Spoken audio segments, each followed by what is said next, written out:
Hi, welcome to our early years centre.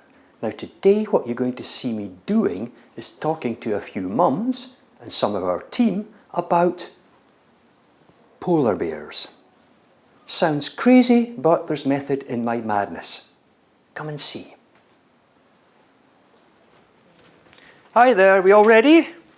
Yeah. Do you recognise the image behind me? It's called Maslow's pyramid.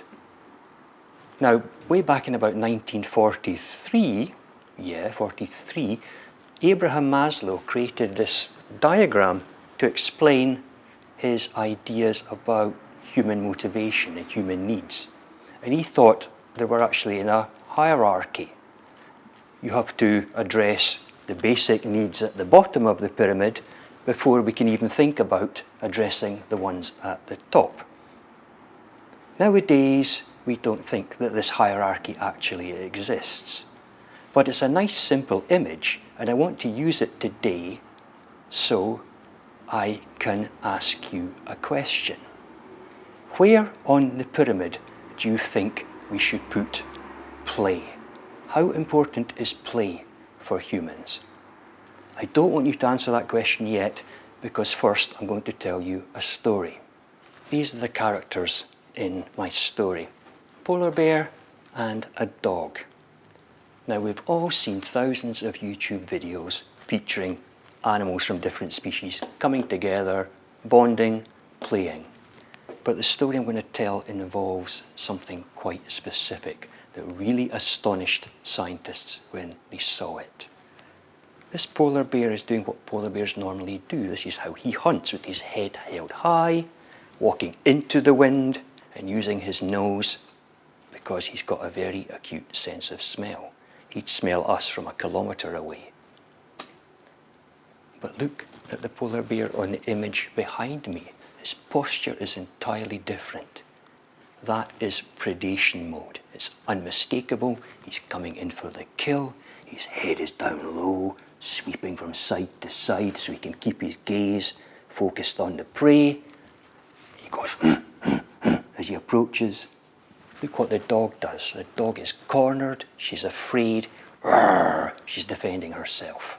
But the dog in my story did something entirely different. She scooped her back down low, put her tail in the air, and started bouncing up and down. I'm not scared of you, Mr. Bear, I want to play. Guess what happened? The bear came up to her, stood right up on his hind legs above her, picked her up and hugged her. Play mode beat predation mode. Everyone was astonished.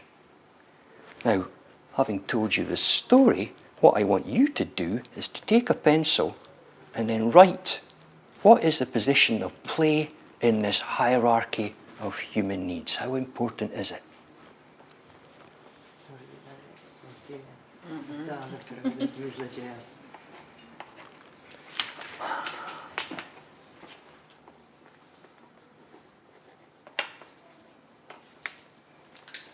I like the fact that some of you have put play in several places, because I've actually created my own diagram on the back. Watch this. Look, what I've done is I've turned the pyramid upside down, because the evolutionary purpose of play is just so important.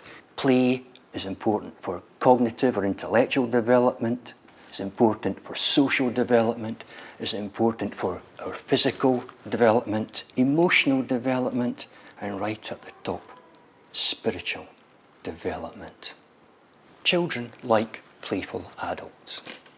Adults like playful adults. Wise people are playful because play is at the centre of everything.